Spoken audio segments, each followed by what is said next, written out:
Hi, this is Tim of the 1916 Company. Welcome and thanks for logging on. If you love this watch, email us Mosso at the 1916company.com for purchase pricing and availability questions regarding this watch.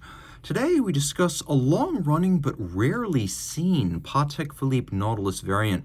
This is the 5712G-001, the white gold Nautilus Moonphase. It was launched in 2006 and was just discontinued this year in 2024. The vast majority of these in circulation are steel, and it's uncommon to find the white gold on the factory rubber strap, which is a fun combination.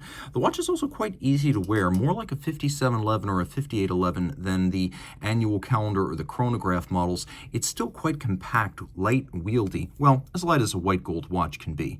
It's compact and wieldy. So 40 millimeters in diameter. The watch in profile measures only 8.8 millimeters thick thanks to the micro rotor automatic. If we're just measuring the lugs of the case, then it's 44.3 millimeters across the lug-to-lug span, but we do have these little end links, and those are unarguable. So they are the outermost rigid outcropping. So the total distance across the wrist, 50.4 millimeters. Now, of course, Patek has both leather and rubber straps available for this model, which, thanks to a screw-down crown, is 60 meters water-resistant and surface swimmable. So you can use it as a sports watch. Now, in white gold, there's not a whole lot to distinguish it from the steel model, but you can feel the difference. It's a weighty, gratifying type of sensation. It is low, and with a sloped case flank and a sub-9 millimeter thickness, the watch will slide underneath the dress cuff.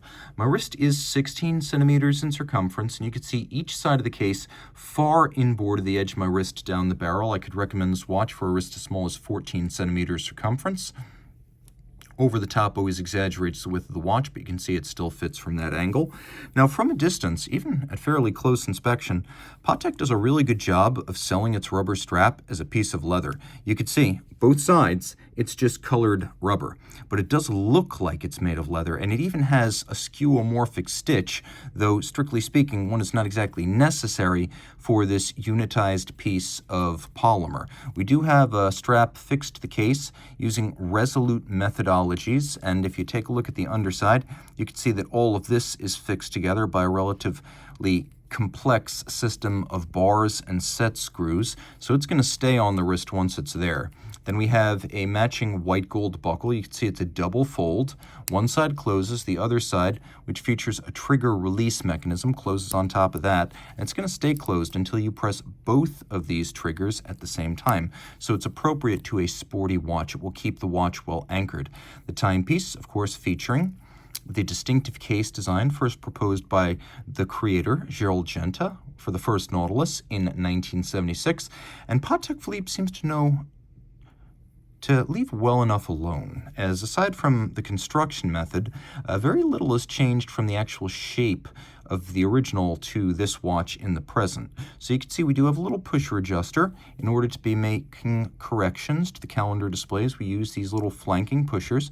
We have a power reserve indicator, 48 hours is the power reserve, coaxial moon phase and date, and small seconds. We have the screw-down crown with the Calatrava cross, that is the logo of the Patek Philippe manufacturer. We have a combination of case back, mid-case, and then a bezel and wing structure that clamps down on top on each side to seal the watch. We have a very narrow, sliver-like expression of the bezel gasket as a styling feature. And then one of the reasons the Nautilus has always been more expensive than the Aquanaut is because there is quite a bit more intricacy to the finishing of the case, including these small rolled bevels on the lug profiles, which actually continue underneath the case, as well as the multi-piece construction and the differential finish on integral metal pieces like the winglets and the bezel flank. You can see that one of the reasons I call the Nautilus design a little bit more fully realized than the 1972 Royal Oak is because on his Royal Oak, Gerald Genta had a rounded octagonal bezel, but then the inner bezel, the crystal, and the dial were all round, whereas here, outer bezel, inner bezel, crystal, and dial all have the same form factor. Now we've got a sort of silver gradient that's very light at the center, a little bit darker at the edge. It's a metallic, there's no doubt about that.